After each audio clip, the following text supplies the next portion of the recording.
Welcome to RECO12. My name is Justin, and I am a child of an all-powerful and all-loving God and a recovering addict, and am blessed to be the host of this meeting and podcast. RECO12 is an organization with the mission of learning and sharing the similarities of addiction of all kinds, and gaining and sharing tools and hope from others who are walking a similar path. We come together from all places, faiths, and backgrounds to gain tools and hope from others who are walking this same path. Speakers from our past meetings have represented very many fellowships, addictions, afflictions, nations, religions, all sorts of things, and we look forward to continuing to add to that diversity of speakers and backgrounds. Today's speaker for the 164th meeting is Harvey E, who will be speaking on the power of pause. By the way, Harvey was the speaker on meeting number 1 almost 3 years ago. He helped kick off the RECO12 speaker meeting. And there's some unintentional by me symbolism with him being the first guest and the 164th guest. For those who are in the know and who love the big book, there are 164 pages in the meat of the big book of Alcoholics Anonymous. And he is the bookends there. So number 1 and number 164. Now, that's kind of cool, but I'm really excited about that. Didn't plan on it, but what a beautiful thing. And by the way, RECO12 is not done at episode 164. We are booked out until almost October now, well, into October.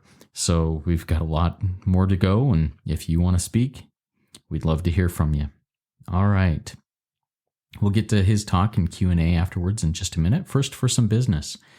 The RECO12 family of recovery resources continues to grow and have more and more resources for the addict and the loved one of those addictions. In addition to RECO12 speaker meeting that happens at least once a week, we also have RECO12 Shares, which is an asynchronous, open at all times, open to all people, shares only recovery meeting. And you can listen to that anytime on any podcast platform by looking for RECO12 Shares. You can also record a share for RECO12 Shares.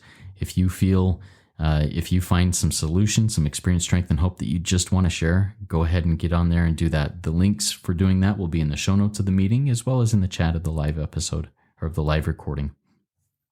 We also have the first 164 meeting, which is a partnership between RECO12 and the recovery guy, Robert P., who has been a speaker on RECO12 a couple of times. And that meets every Friday on Zoom at 4 p.m. Eastern Time. The link for that will be in the show notes also. A couple of other super exciting projects are on the horizon, and they're quickly approaching in July, and we'll get more information to you as those get closer. Now, your donations and subscriptions are making this all possible, as there are costs to build and maintain all of them. On that note, RECO12 is a self-supporting service, and we appreciate your help in keeping us working our 12th step in this manner. We gratefully accept one-time contributions through PayPal and Venmo through the links in the chat and in the show notes. We also offer a monthly subscription program called RECO12 Spearheads. To join in and help support these cool projects, please consider donating at www.reco12.com/support or click on the link in the show notes of the podcast. We look forward each week and each meeting to receiving from the light reflected from our speakers. That light inspires hope, meaning, worth, and growth in us, the listening audience. Now, here's a little bit about Harvey E., who is speaking to us today. Harvey E. is from Toronto, and he is a 68-year-old Orthodox Jew who, together with his wife Sharon, have 5 married children and 20 grandchildren. He joined SA in January of 2014. His sobriety date is January 7th, 2014, and he joined on the recommendation of his new therapist. At the time, his marriage of 36 years was in serious trouble. He had recently been arrested for acting out behaviors going back 40 years, and he was suffering unbearable shame, shunned by his community and many of his family members. He recently celebrated 3,400 consecutive days of sobriety and recovery from sex addiction. Harvey has embraced a mission of sharing his experience, strength, and hope with others, and has spoken around the world both in person and on phone and Zoom platforms. He is slated to speak at the upcoming International SA Convention in Krakow, Poland in July. All right, Harvey, take it away. The floor is yours. All right. Good morning, good afternoon, good evening. My name is Harvey E, and I am from Toronto, and I am a grateful recovering sexaholic, a good person worthy of recovery and a child of God, sober since January 7th, 2014, for which I am never sufficiently grateful. Firstly, I would like to thank my dear friend Justin for offering me this opportunity to speak today and for bringing God into this gathering with the recitation of the set-aside prayer, something I always do when I speak. The title of my talk today is The Power of the Pause.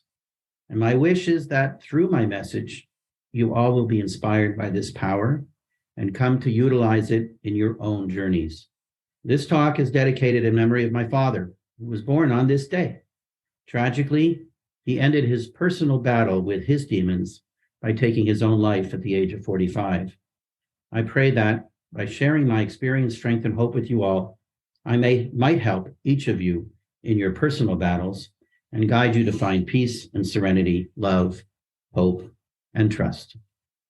So step 11 reads, sought through prayer and meditation to improve our conscious contact with God, praying only for knowledge of his will for us and the power to carry that out. And in discussing this crucial maintenance step, the Big Book addresses the addict and recommends that he pause. I'm referring to the last paragraph on page 87 in the Big Book, which continues on page 88, and it reads as follows. As we go through the day, we pause when agitated or doubtful and ask for the right thought or action. We constantly remind ourselves we are no longer running the show, humbly saying to ourselves many times each day, thy will be done. We are then in much less danger of excitement, fear, anger, worry, self-pity, or foolish decisions. We become much more efficient. We do not tire so easily, for we are burning up energy. We are not burning up energy foolishly as we did when we were trying to arrange life to suit ourselves. So let's analyze this paragraph. The first message is, we pause. Today, I humbly ask my higher power for the grace to find the space between my impulse and my action, to let flow a cooling breeze when I would respond with heat, to interrupt fierceness with gentle peace, to accept a moment which allows judgment to become discernment, to defer to silence when my tongue would rush to attack or defend. I promise to watch for every opportunity to turn toward my higher power for guidance. I know where this power is. It resides within me, as clear as a mountain brook hidden in the hills.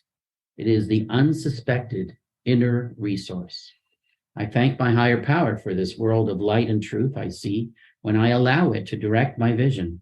I trust it today and hope it trusts me to make all effort to find the right thought of action today. So let's keep reading. The line continues, when agitated or doubtful. Basically, Bill W. never liked to repeat himself in words, so he always liked to find new ways to say the same thing. So here he found another way of saying restless, irritable, and discontent. And scanning myself throughout the day to determine if I'm feeling any of these is fundamental to my successful recovery, for it becomes the warning light, the signpost that I better do something quick, or I'll need a solution to those feelings, and I know where that could take me. Then, as in many other places in the Big Book, there's a suggestion that I talk to myself. So, isn't that a new idea? Talking to myself, actually having a relationship with me. Who would have thought? So as it reads, we constantly remind ourselves that we are no longer running the show, humbly saying to ourselves many times each day, thy will be done. And little did the pioneers of AA know that one day we would all have a daily reprieve from being thought a little weird or worse when people saw us talking to ourselves. Thanks to cell phones and earbuds, no one need be afraid to do this anymore. And what is this reminder if not a daily sobriety renewal? Rebaptizing myself to the third step surrender I made years ago, requiring the daily work so that I can count on the daily reprieve that the big book speaks about, contingent on the maintenance of my spiritual condition. And as it says on page 85, every day is a day when we must carry the vision of God's will into all of our activities. How can I best serve thee? Thy will, not mine, be done. And isn't that a reworking of the third step decision? As it says on the bottom of page 62. First, we had to stop playing God. Stop playing God. It didn't work. Next, we decided that hereafter, God was going to be my director, my principal, and my father. So today, I understand that the 11th step is the logical extension of step 3. When we made a decision to turn our will and our lives over to the care of God as we understood him. And in handing off to my higher power, my self-will, and entire life, it's then proper that I begin each day and take on any problem by asking through prayer and meditation what his will is for me, instead of plunging into the habit of doing it my way. And in that pause, I can stay away from my way, that as the big book accurately reflects, generated anger, fear, worry, and self-pity, and a host of other destructive feelings. Today, I could do without them. And an easier, softer way is to let a higher power who is stronger and wiser than me call the shots. So let's read on. The next line reads, we are then in much less danger of excitement, fear, anger, worry, self-pity, or foolish decisions. When I first came into the rooms of SA, an old-timer gave me an index card on which he wrote 6 dangers on page 88. He said, go home, Harv, read it, and tell me about it tomorrow. I did, and never forgot it, because the first danger was one I quickly learned was a real trigger for me. Excitement. Excitement is the first danger, and excitement is not something I would have thought of as being a trigger for wanting to use my drug. I learned I did not know how to be present without lust, either happy or sad. So let's take a few minutes, just a few minutes, to look at the root of the word excite, the etymology of that word. And it's made up of 2 parts, ex and sight. The prefix ex always means from or from out of, like to excise, to cut from, or to extract, to take from, or to expunge, erase from. So what does sight mean? Where else do we see that suffix? Another common word with that suffix is insight. So what does it mean? Sight comes from the Latin word citare, which means to put into rapid motion, or figuratively, to rouse, to urge, to encourage, to stimulate. So when we put the 2 parts of the word together, we get a sense of rousing or stimulation from out of ourselves, from ourselves and our God-centered life. Can we see how that can be dangerous? Here we're trying to maintain that connection to ourselves and God, and along comes excitement, trying to stimulate me out of myself and away from God. And how did stimulation serve us in the past? Who doesn't remember that? No wonder it's a danger. Here's a classic example of how excitement works in my life. While changing TV channels, I find a 30-minute infomercial describing the advantages of a product I would like to have. 20 minutes later, I'm still watching and contemplating how many of this particular product I could afford. Only when I think about telling my plan to my wife does the insanity of that idea become clear. I do not need this product and have been beguiled with different, better, more. I stop, I pick up a pen, and I do a spot check inventory. Writing out why I want this product highlights my motives and identifies which part of me wants that product. My addict wants me to join in another cycle of lust and regret, give in to desire, grab whatever promises to make me whole.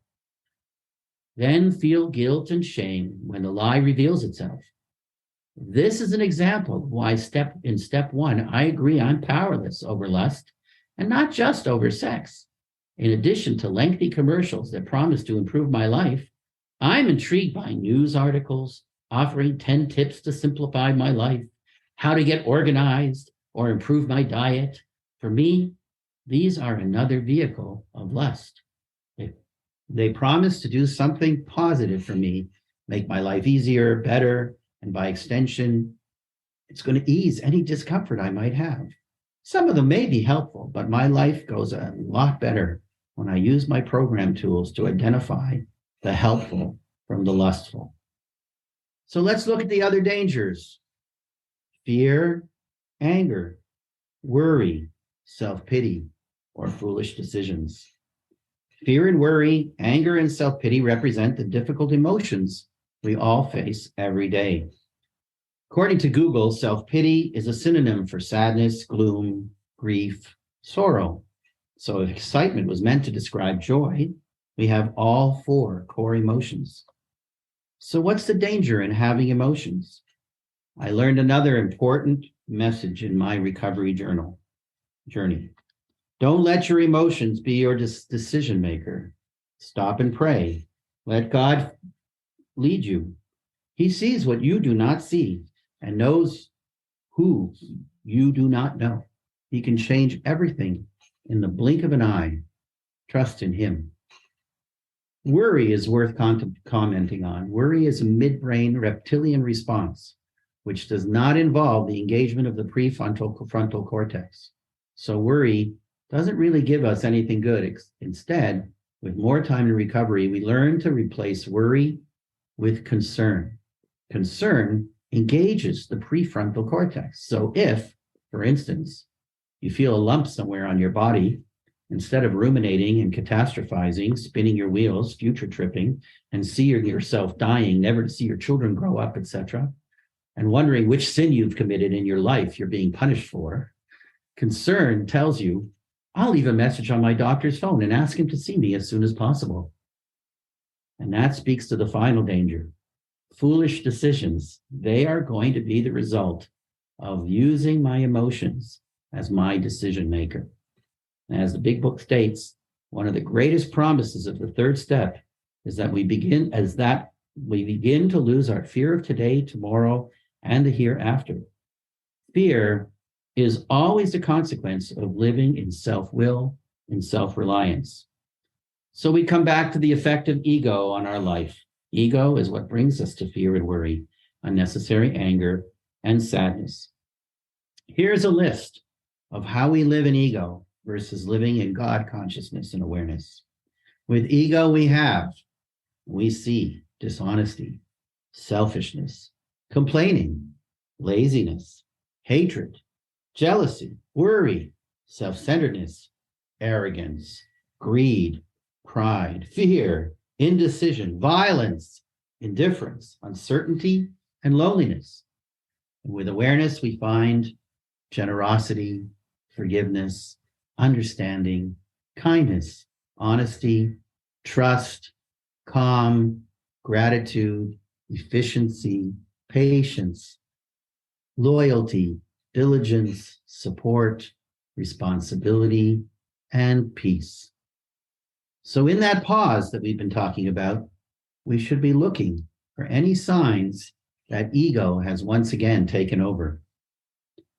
And especially true, in that pause, we can find the calm that comes with that connection to God, shutting down the ego, which threatens to kick our higher power off the throne where he belongs.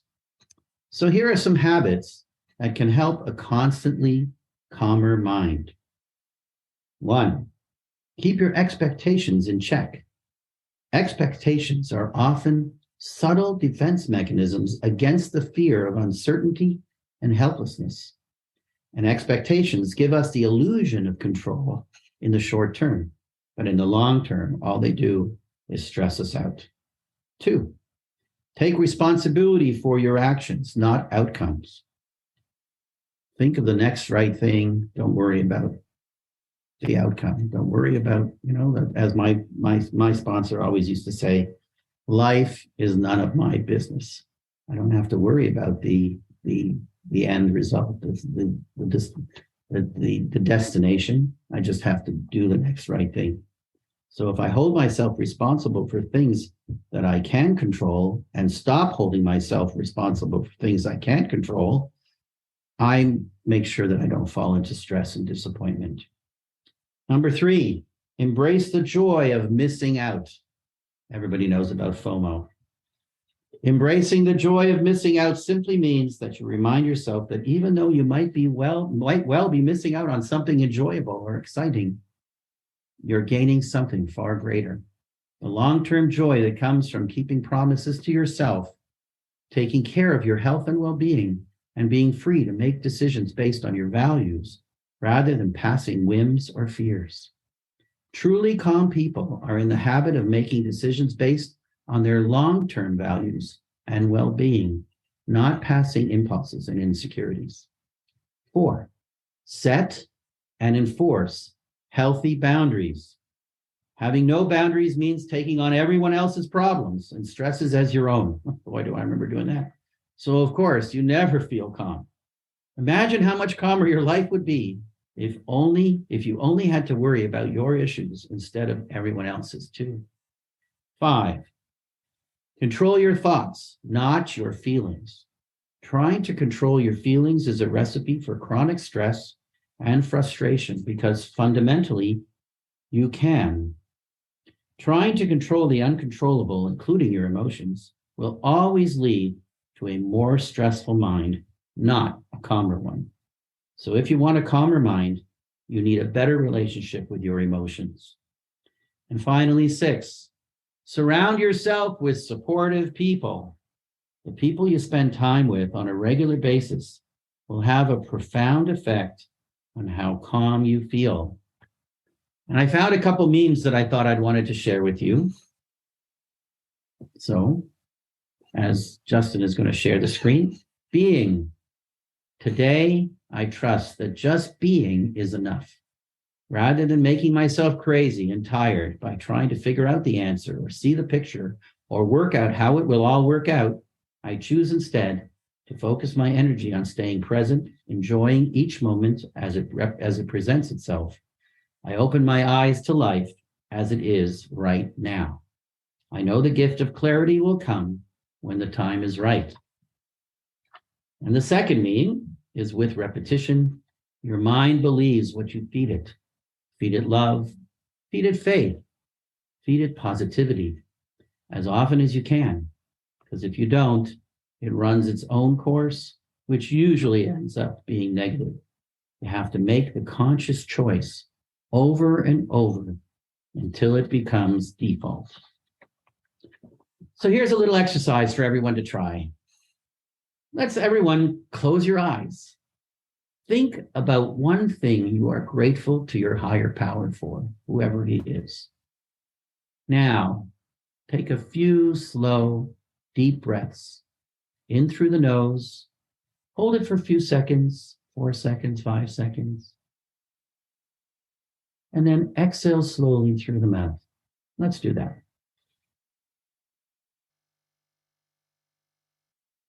And while you're doing that, concentrate on that gratitude.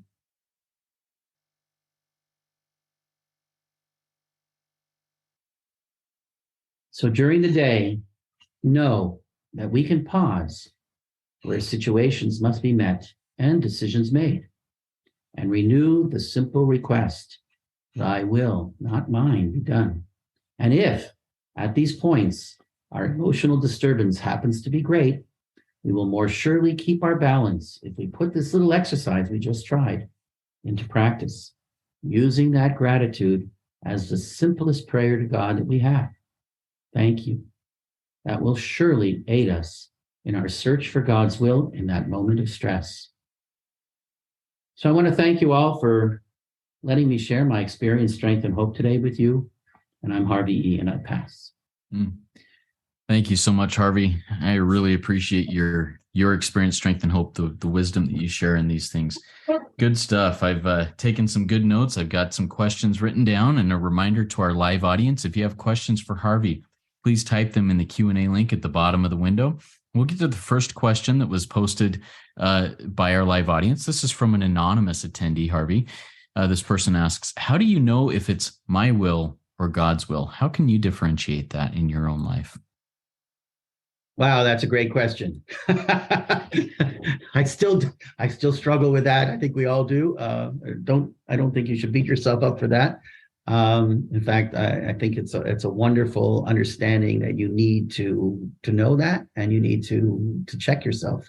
And I think that spot check is about, as the book talks about, immediately calling a sponsor. I have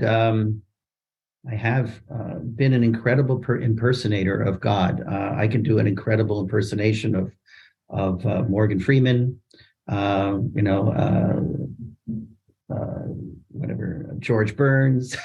There's a Charlton Heston. I can do God in any kind of language, in any kind of, And I would often think that God was speaking to me. I would really believe that.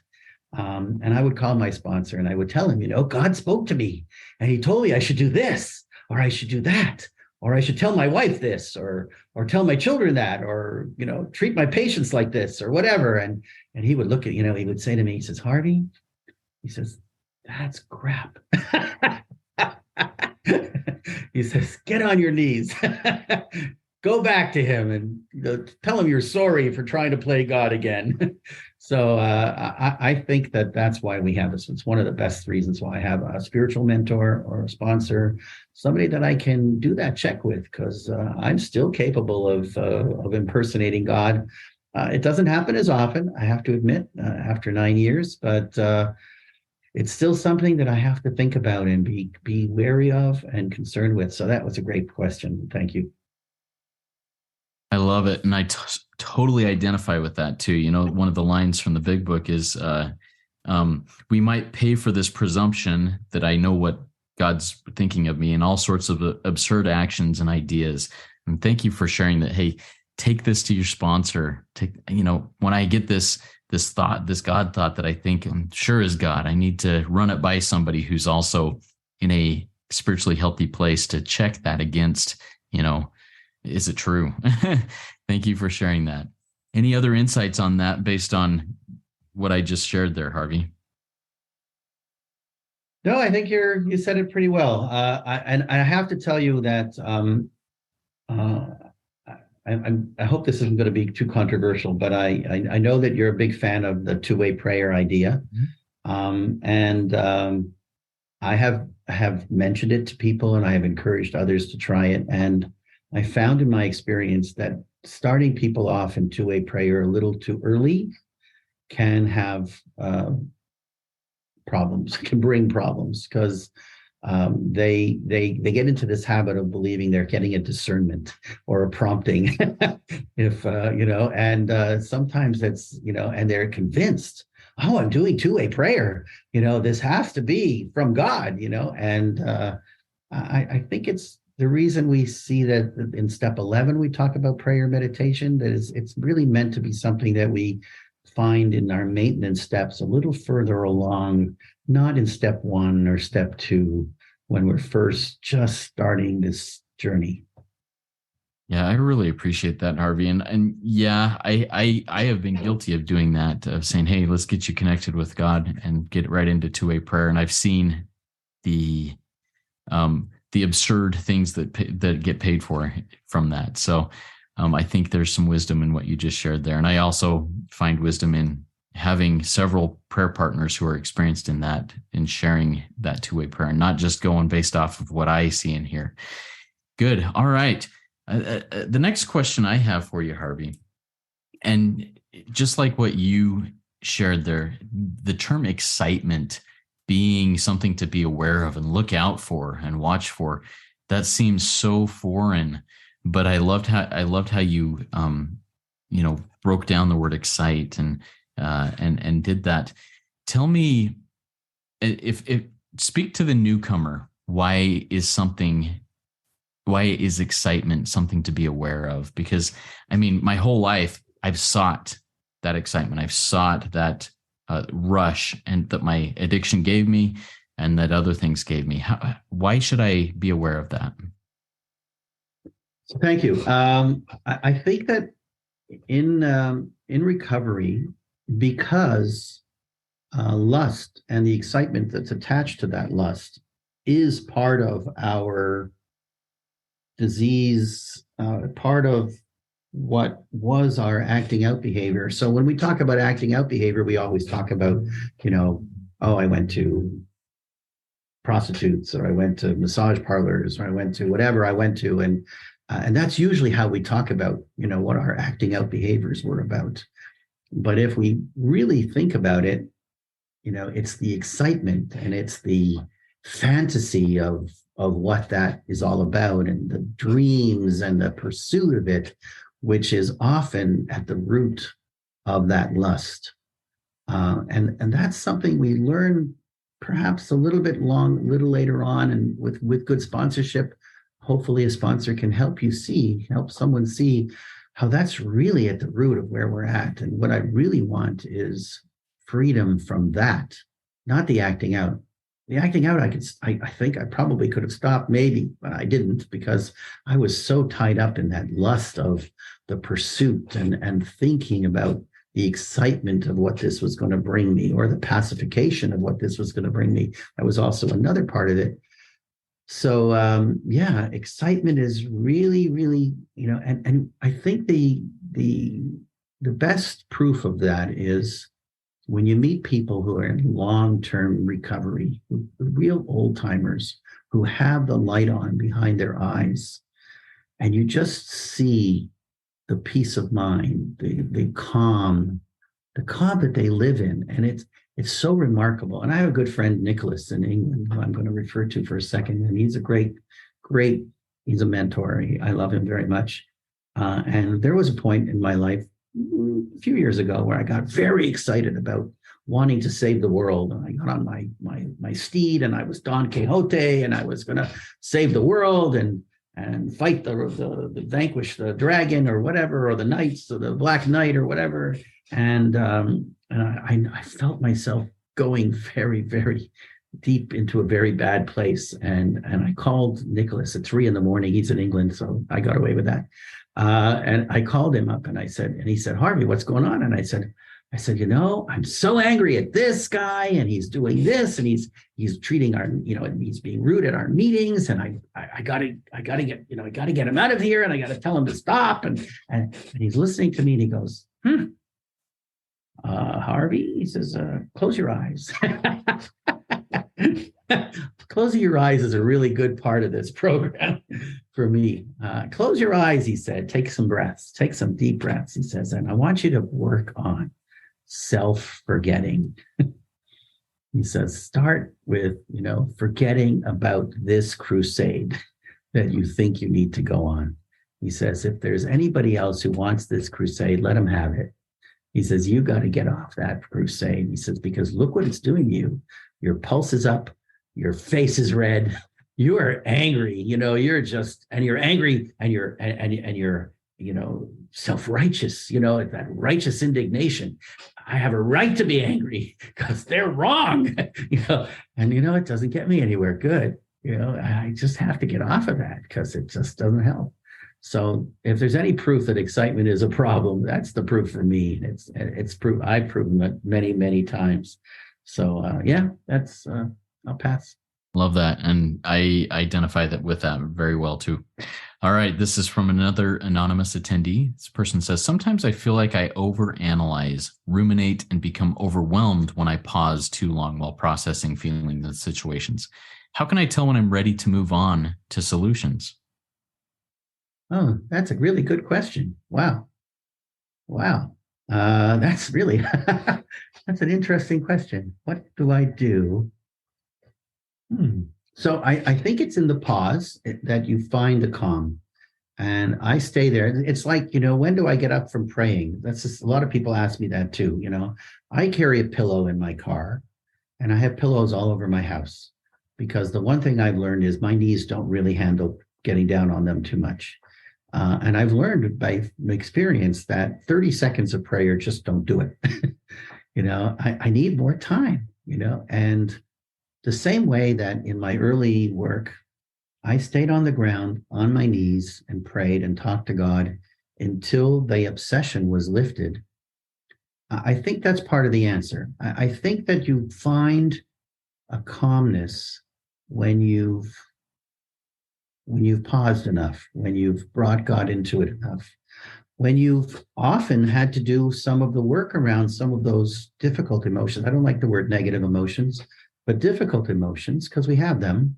And whoever your God is, he's given us the capability, the capacity to feel. So we're meant to feel. So to turn off feelings or to say, I don't want these feelings, or God, take away those feelings, I don't think that's the way it's meant to go. I think you could be turning God into another addiction and escaping your feelings through God. And I don't think that's what it's about. It's called spiritual bypass. If you're interested, there's actually a book on it. So sometimes I need the time to pause and to do the work around an emotion. So, for instance, if I'm feeling angry about something, I need to, again, I'm going to close my eyes and I'm going to use my body. And I don't know if people are aware of this, but somatic work tells us that our bodies actually have a choreography around feelings. And if I'm angry and I close my eyes, I can feel my face feels warm and red. My ears sometimes feel red. My hands are fisted. The muscles of my face are tight. My shoulders are often lifted. I might feel an anvil on my chest. Different feelings give me a different choreography of my body. So I use that to remind myself sometimes to actually discern which feeling I'm actually having. And it's often more than one. I can have sadness, I can have anger at the same time. Sometimes I can have fear and anger at the same time. Emotions aren't one or the other. It can be two or three of them at the same time. So I want my body to help me. I get my body to help me with that. And then I process that anger, because anger, for instance, tells me that a boundary has been violated, either physically or mentally. Something is bothering me because somebody or something has violated a boundary that's important to me, that I need. And then I have to make a decision. If that person stepped on my toe, do I want to never see that person again, or keep my feet underneath my chair going forward, or ask that person, please don't do that again, or realize that he's whatever age he might be or she might be, and they don't know what they're doing, and I have to get to acceptance. So when I get to that acceptance, and I think this is the other half of this answer, when we get to the acceptance of what was exciting us or what feelings we were having, that should bring us, hopefully, to the place of the calm so that we can carry on. And I pass. Thank you. Thank you, Harvey. All right. Another anonymous attendee asks, Harvey, why do you share your full story each time it's arrest, etc.? Is that so you can be accountable? Oh, well, I didn't do that. That was Justin. No, I'm kidding. Well, I think that's true. At this point, it's not so much about me, but it's the same reason when I come to meetings, I identify as a same-sex attracted male. And that was my acting out template. And by doing so, first of all, at the beginning, it was because my therapist told me I had to do that. And $200 an hour, I believe you should listen to your therapist. So I did. And he said it's really important for me to identify my template, and especially because I'm same-sex attracted, because it helps me bring the truth to the light, and shame doesn't have place in the light, can't live in the light. And instead of having the emotional, the spiritual athlete's foot of the soul, as Harvey E would call it, I moved away from that. But at the same time, at this point, when I go to meetings and I identify all of my stuff, including my arrest sometimes, I don't really do that so much anymore, but I'm happy with it. But I do definitely talk about some of the consequences of my life because I think it helps people see a person who's recovered and who's been through what I've been through. Not everybody is the same, bottom that I was. I was a really low bottom. But I think it could be something that people appreciate when they see, I hope, 9 years of recovery plus, and hear my story and say, wow, if he could do it, maybe I could do it too. And that's not coming from a haughty place. I listen to Taft Benson's speech all the time. I don't know who knows what that is, but you guys, whoever knows it, knows it. I'll pass. Awesome. And I'll put these different resources that you've mentioned in the show notes, but good stuff. We have a question here, and what I'm going to do is I'm going to go ahead and answer this. So one of the attendees here is saying, Harvey, can you please be my sponsor? So for anybody who is out there and wants to have contact with Harvey, please send me an email at RECO12pod@gmail.com, and I can then send things his way so we don't have his personal information out there for that communication. So send me that email and I'll connect you guys, and then he and you can have that conversation if that's what you want. Harvey, are you okay if I do that? Certainly. I mean, awesome. I was ready to give you my phone number right now. Yeah. And we don't want to do that over here. Yeah, yep. We'll take care of it. Yeah. Awesome. Okay. Harvey, another thing that you mentioned that really rings with me, the first habit or the first rule of the 6 that you did there was keeping my expectations in check and trying to, because expectations are really just an illusion of control. And you did a really good job explaining that, but I'd like you to dig a little bit more around that topic of how expectations can really put me in a tailspin in my own serenity and my own peace. So those of us who grew up with parents, and I hope most of you did, at one point or another, we all, I think, most of us, I shouldn't speak for anybody, I'll speak for myself. I had parents who had great expectations for their children. They had 4 sons, and every one of them was supposed to be not president of the United States because we're Canadian, but doctors, lawyers, dentists, and if we didn't meet those expectations, conditional love was all about those expectations.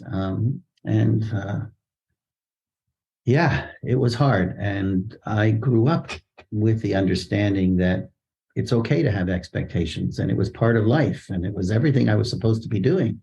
Expectations of myself was a huge part of my early life. And together with that obsession with perfection, which I also got because my parents expected me to be perfect. And if I wasn't perfect, my mother would look at an exam I brought home, for her to see that I got 100 out of 103 because there were 3, extra points. And she would say, what happened to the 3 points? Like, I got 100, Ma, and the next question would be, did anybody get a higher number than you? Higher grade? Like, So I have experienced that. So expectations are what they call premeditated resentments. And I know resentments, as a big book describes, they're our number one killer. And I can't afford resentments. And as my sponsor, Cameron, would say, the most deadly ones are the chicken shit resentments, as he puts it. The little ones that, I don't even want to admit were really a resentment. They were so little, they were so still, and the other thing that I also found, it's very interesting. It's not the first time. I had one guy recently, again, it's not the first time. He did not want to admit or discuss any resentments he had with his wife.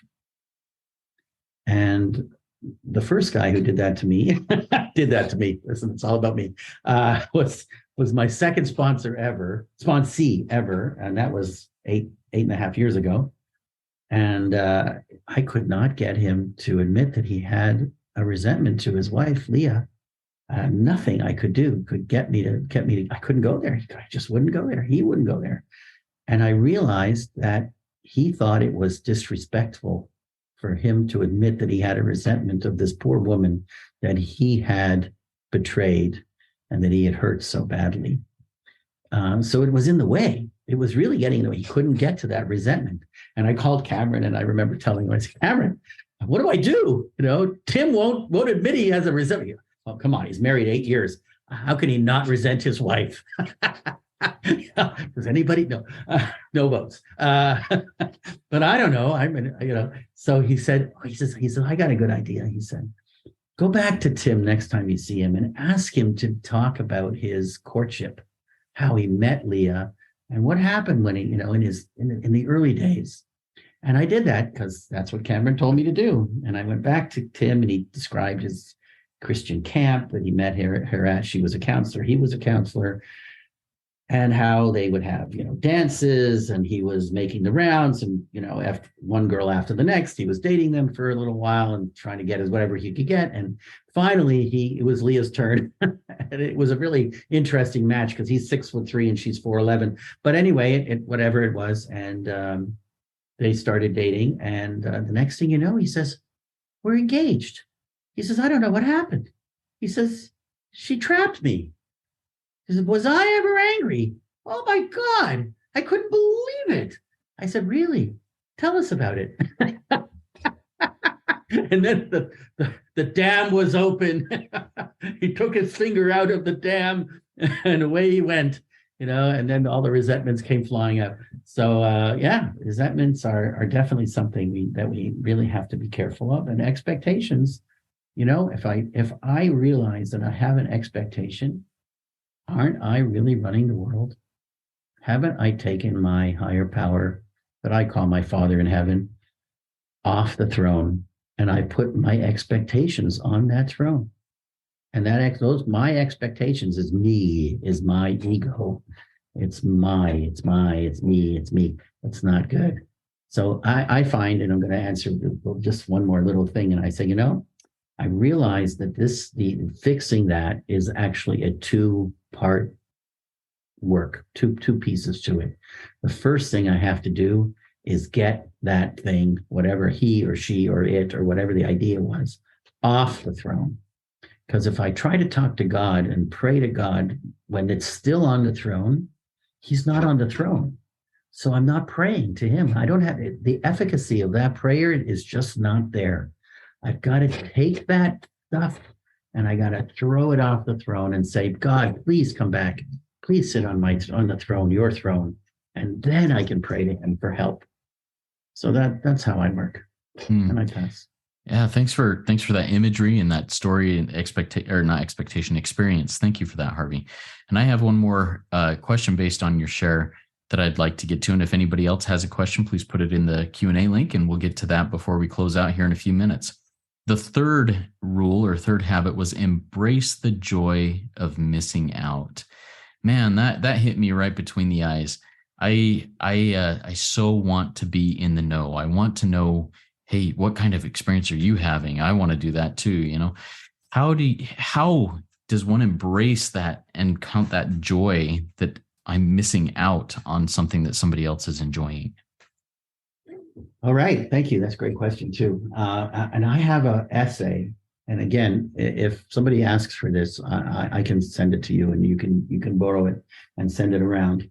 But there was an essay that I saw early on in my recovery that the title of it is something like, I don't need to know. If I remember correctly, I think that's the title. And that was a really, really heavy place that I had to realize that I had lived in that analytical place that somebody already spoke about. Part of that analysis thing is I need to be able to take this thing apart and see how it works. I used to do that. I used to take radios, rip them apart, and try to put them back together again. I wasn't very good at putting them back together again, but I was really good at taking them apart.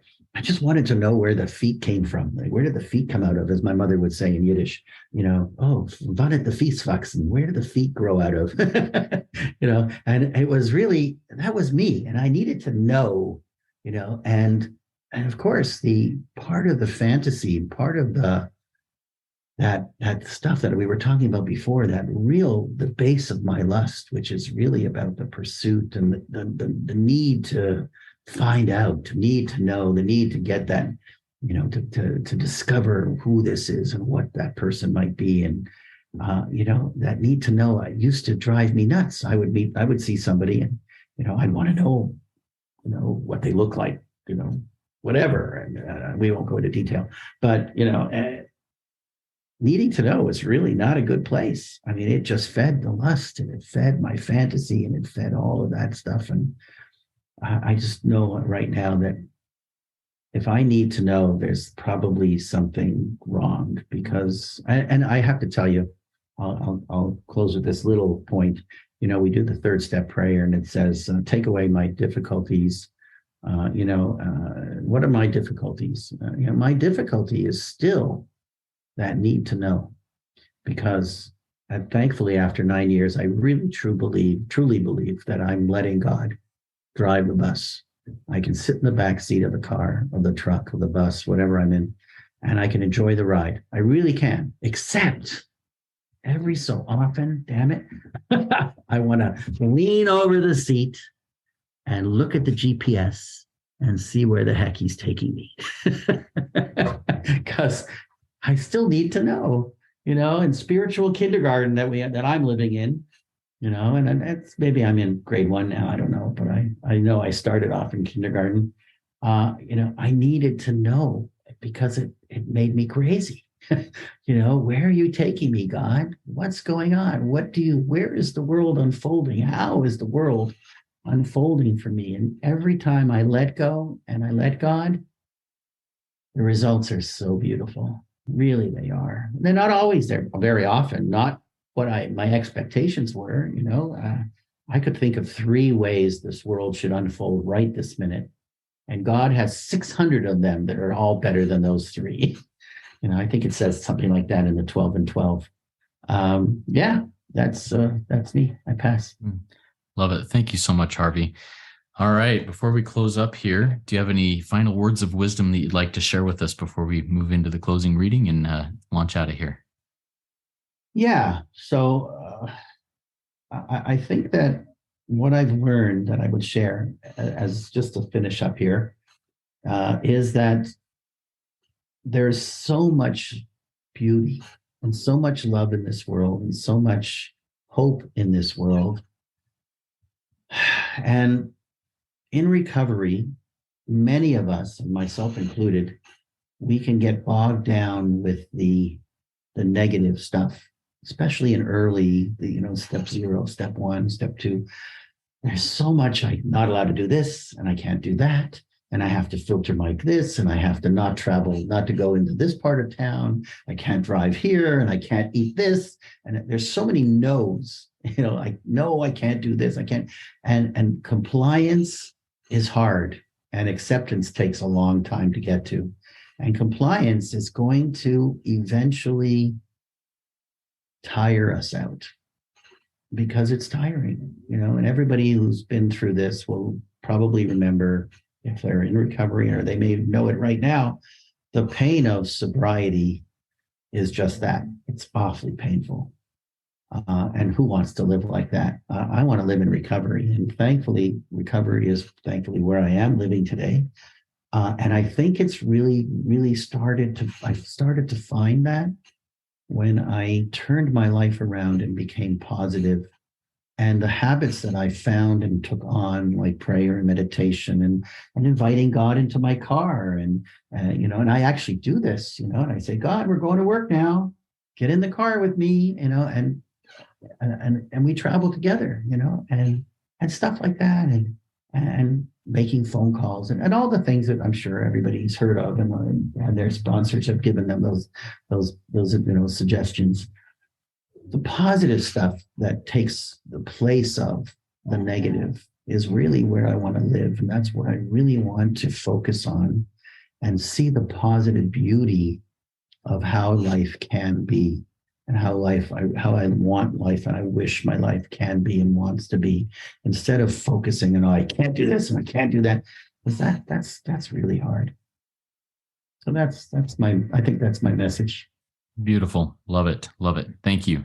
Thanks again, Harvey. That was a great RECO12 meeting for all of us.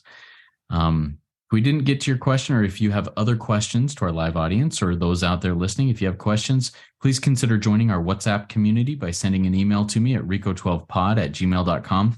Send an email to me if you want contact with Harvey there at that same place, and we'll get to that and get you connected.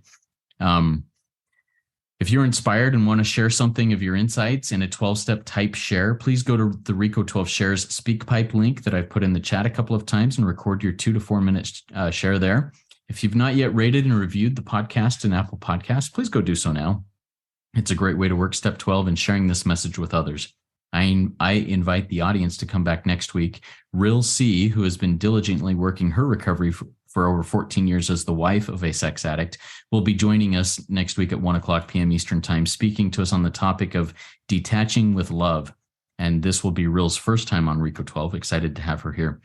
Now let's launch off into the rest of our day with this prayer of St. Francis that Harvey will say.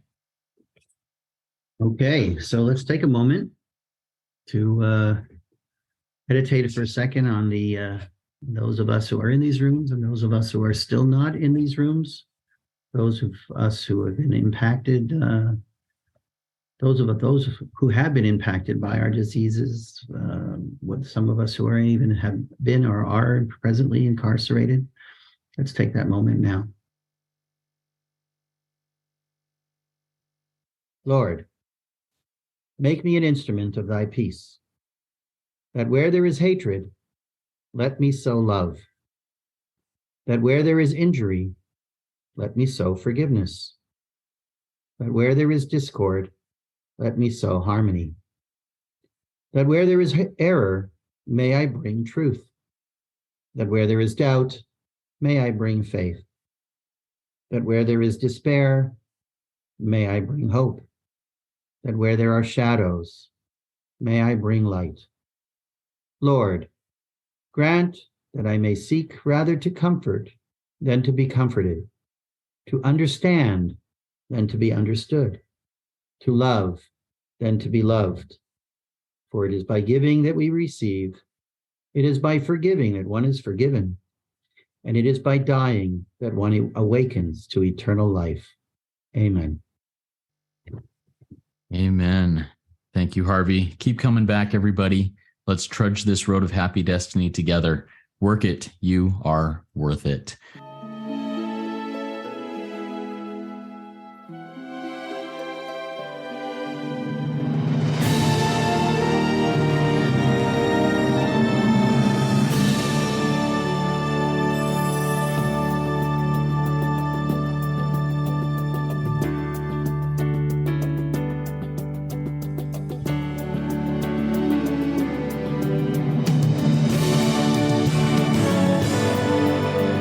Standing still a moment, carving out this time, reflecting on the landscape of this life of mine. Peaks too high to conquer, streams too wide to cross, troughs too deep to walk through without incurring loss. Yet here I am, still standing tall, despite the rough terrain. One like me survived the storms and walked through wind and rain. Still standing, I will fight the good fight, still searching for glimmers of light, feet still on the ground. I can still be found, standing still.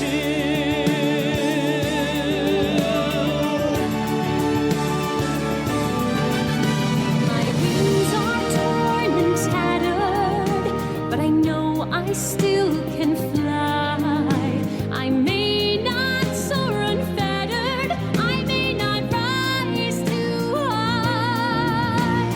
Recorded in the book of life and bind it with the seal